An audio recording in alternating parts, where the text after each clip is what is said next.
सबसे पहले आप सभी को मेरा प्यार भरा नमस्कार। जैसा कि आप लोगों को पता ही है, मेरा नाम है सुमन और मैं हूं आपकी हिंदी और योगा टीचर और आपकी करियर सलाहकार। प्यारे बच्चों, ये एक रिक्वेस्टेड वीडियो है। उत्तराखंड के किसी बच्चे ने मुझसे प्रश्न किया है कि मैम ये बताइए कि जो उत्तराखंड की SSJ यूनिवर्सिटी, जिसे कि हम जानते हैं सोबन सिंह जेना यूनिवर्सिटी, तो उसके संदर्भ में प्रश्न किया है कि मैम ये बताइए कि यहाँ पे बीएड करने का पूरा प्रोसेस क्या है। तो यानी कि वो इस साल 2023 में इस यूनिवर्सिटी से बीएड करना चाहते हैं और जानना चाहते हैं कि उसमें हम किस तरीके से अपने आप को एनरोल करें।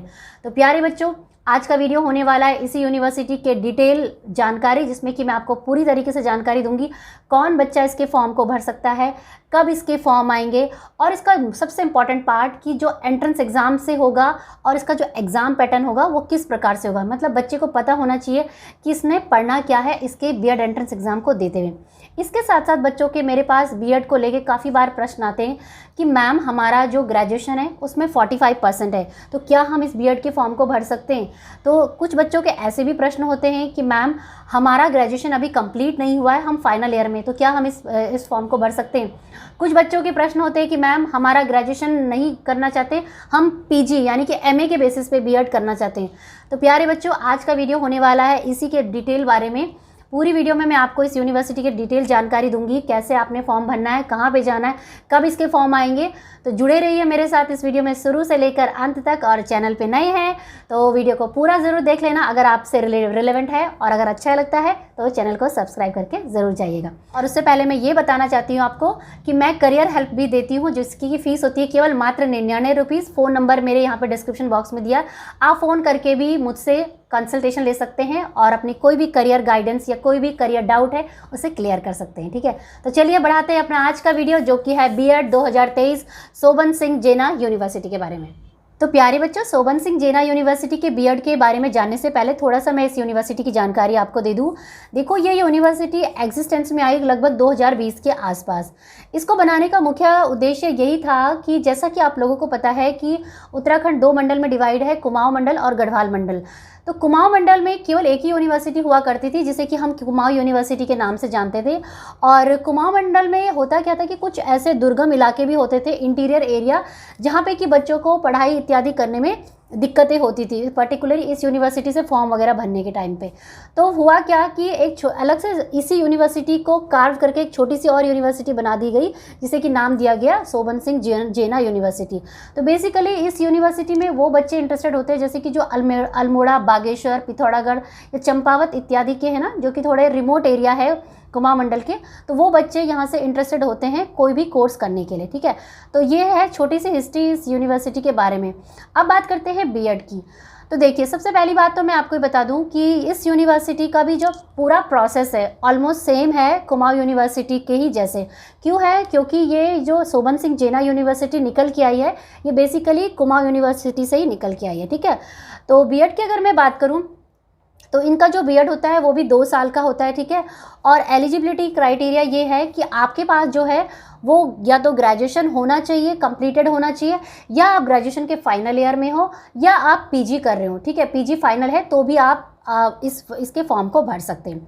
तो बेसिक क्राइटेरिया ये है कि ग्रेजुएशन आपका होना चाहिए। ठीक है, अब यहाँ पे आती है परसेंटेज की बात कि कितनी परसेंटेज होनी चाहिए। तो देखिए, कोई भी यूनिवर्सिटी आप उठा के ले लीजिए, चाहे आप सोबन सिंह ले लीजिए, कुमाऊं, गढ़वाल, कहीं पे ऑल इंडिया में ले लीजिए, वहाँ पे जो परसेंटेज है ऐसा है कि 50% यानी कि 50% अंक, जो जनरल कैटेगरी की मैं बात कर रही हूँ, आपके ग्रेजुएशन में होने चाहिए। अगर आपके ग्रेजुएशन में 50% नहीं है तो आपके पीजी में तो कम से कम होने चाहिए। ठीक है, तो या तो ग्रेजुएशन में या पीजी में आपके 50% अगर अंक है, आप जनरल कैटेगरी के हैं, तो निश्चित रूप से आप इसके फॉर्म को भर सकते हैं। और जो SC, ST इत्यादि अलग अन्य जाति के लोग हैं, उनके लिए 5% की छूट दी जाती है, तो यानी कि 45% में आप भर सकते हैं। और जैसा कि मैंने आपको बताया, ग्रेजुएशन के फाइनल ईयर के बच्चे भी इसे भर सकते हैं और पीजी के फाइनल ईयर के बच्चे भी इसे भर सकते हैं। ठीक है, अब यहाँ पे कई बच्चों का प्रश्न होता है कि मैम ये बताइए कि जो बच्चे बीटेक कर रहे हैं क्या वो इसके फॉर्म को भर सकते हैं? तो आपका जवाब है जी हाँ, निश्चित रूप से आप इसके फॉर्म को भर सकते हैं। तो आप बच्चों थोड़ा वेट करिए, इसके जो नोटिफिकेशन आएंगे वो करीब मई के आसपास आएंगे, उसमें आपको पूरी जानकारी मिल जाएगी, क्योंकि जो उनका सूचना आती है ना उसमें पूरा डिटेल दिया जाता है कि कौन बच्चा भर सकता है नहीं भर सकता। फिलहाल के लिए जो भी बच्चे बीटेक इत्यादि हैं या बीई जिन्होंने किया है वो भी बीएड को कर सकते हैं, ठीक है। नेक्स्ट है बात आपका एज की। अगर मैं बात करूं तो इसमें कहीं से भी आप बीएड करें तो जो न्यूनतम आयु सीमा होती है वो 21 वर्ष होती है और कहीं कहीं पर 19 वर्ष भी कही जाती है, ठीक है।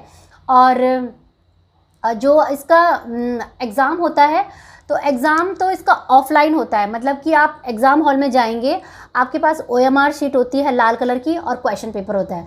तो लाल कलर की जो OMR शीट होती है ना उसको आप काले काले गोले भरने होते हैं, मतलब मान लीजिए कोई प्रत्येक प्रश्न होगा उसके 4 विकल्प दिए जाएंगे और जो सही विकल्प होगा उसको काला कर देना है। और इसी तरीके सारे प्रश्न हल करते हुए आपने जो लाल वाली शीट होती है वो वहीं पे एग्ज़ाम में सबमिट करनी होती है और जो क्वेश्चन पेपर है उसे आप घर लेके आ सकते हैं।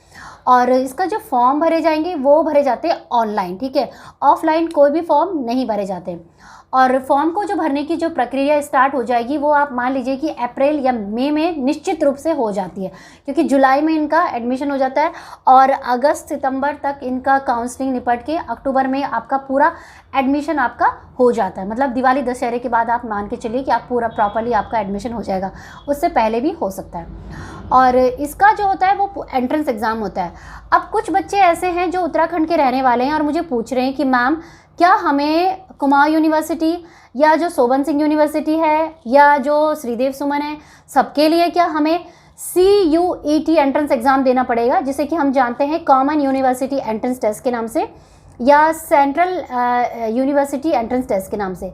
तो देखो बच्चों, मैं आपको एक बात बता देती हूँ यहाँ पे साफ साफ, इस बार CUET चाहे आप UG कोर्स की बात करें चाहे PG कोर्स की बात करें, उत्तराखंड की केवल एक ही यूनिवर्सिटी है जो कि इसमें पार्टिसिपेट कर रही है, उसका नाम है हेमवती नंदन बहुगुणा गढ़वाल यूनिवर्सिटी।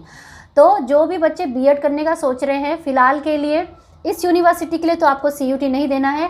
ये यूनिवर्सिटी जो कि SSJ university Soban Singh university है, अपना इंटरनल एग्ज़ाम कराएगी, अपना एग्ज़ाम कराएगी और आपने इसमें बैठना है और आप इसे पास करने के बाद ही इसमें बीएड कर सकते हैं, ठीक है।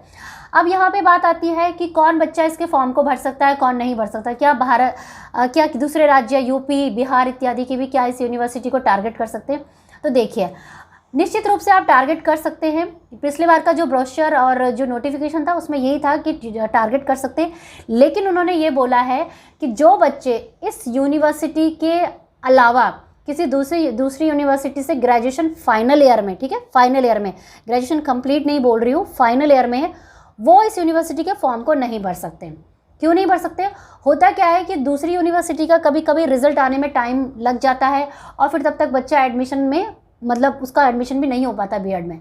लेकिन जो बच्चे कुमाऊं के ही रहने वाले हैं, कुमाऊं यूनिवर्सिटी में ही है या SSJ यूनिवर्सिटी से कोई BA इत्यादि कर रहे हैं या PG कर रहे हैं, वो बच्चे इस यूनिवर्सिटी के अपियरिंग भी है चाहे कंप्लीटेड भी है, आप किसी भी कंडीशन में आप इसके फॉर्म को भर सकते हैं, ठीक है।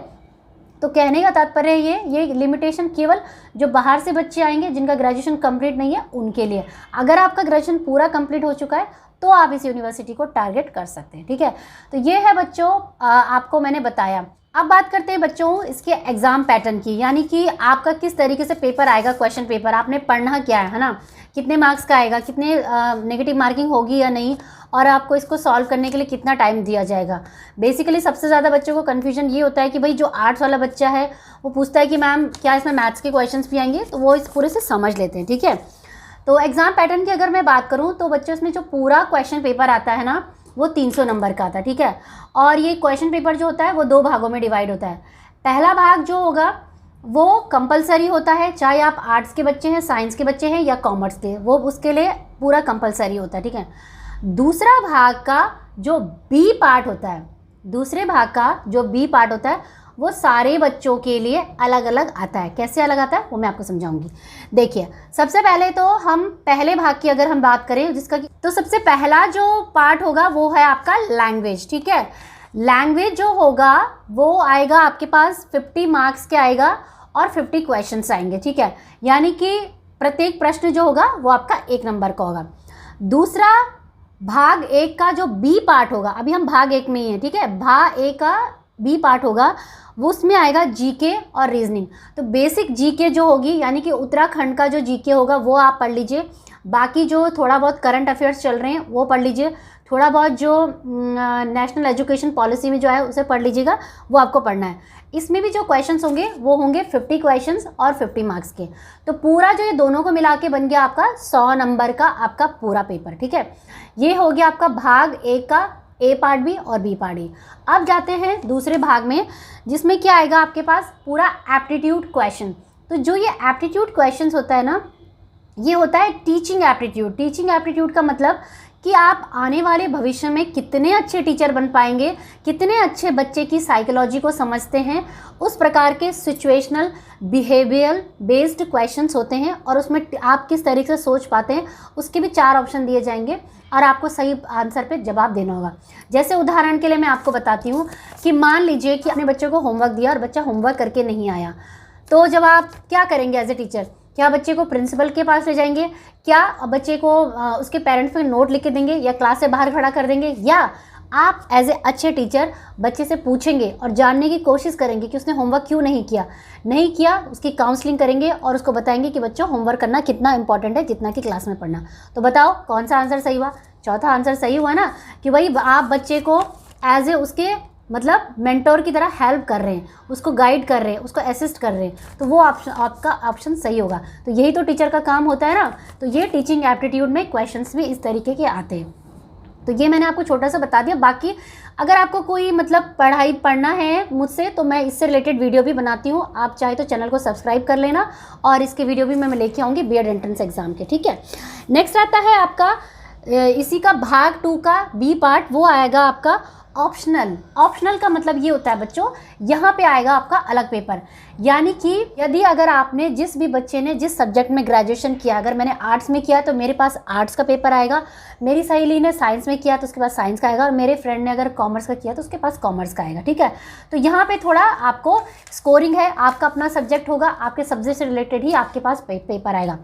तो एप्टीट्यूड वाले क्वेश्चन। अब बात करते हैं बच्चों कि आपको इसमें कितने मार्क्स लेके आने हैं, पासिंग मार्क्स। तो सबसे पहली बात तो मैं आपको बता दूं बच्चों कि पासिंग मार्क्स जब आप लाएंगे, आप ये नहीं सोचेंगे कि मेरा तो पेपर 1 क्लियर है और पेपर 2 तो 0-0 आ गए। उस कंडीशन में भी आप क्वालिफाइड नहीं माने जाओगे। दोनों पेपर में मिनिमम क्वालिफाइंग मार्क्स आपके होने ही होने चाहिए, ठीक है। तो उसकी भी मैं डिटेल आपको बता देती हूँ कि कितने नंबर आपने लेके आने हैं। तो देखिए, जो पेपर 1 है तो जनरल कैटेगरी को तो 100 में से 40 नंबर लेके आने हैं, और जो SC ST वाले हैं उनको 27 नंबर लेके आने हैं। और जो 200 नंबर वाला एरिया है यानी कि भाग 2 है, उसमें 80 मार्क्स जनरल कैटेगरी को लेके आने हैं और 54 मार्क्स लेके आने हैं आपके ST SC कैटेगरी के वाले बच्चों के लिए, ठीक है बच्चों। तो ये थी संक्षिप्त में संपूर्ण जानकारी आपके बीएड को लेके। इस वीडियो को सुनने के बाद भी, देखने के बाद भी, अगर बच्चों आपका कोई प्रश्न है तो आप मुझे कमेंट करके पूछ सकते हैं। जिन बच्चों को कोई करियर हेल्प चाहिए वो मुझे 99 रुपीज़ पे करके मुझे फ़ोन कर सकते हैं, जो कि फ़ोन नंबर आपको डिस्क्रिप्शन बॉक्स में आपको लिंक मिल जाएगा।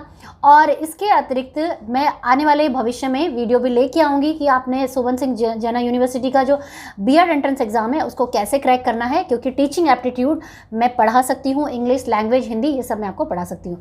तो आप चाहे तो मेरे चैनल को सब्सक्राइब करके जा सकते हैं।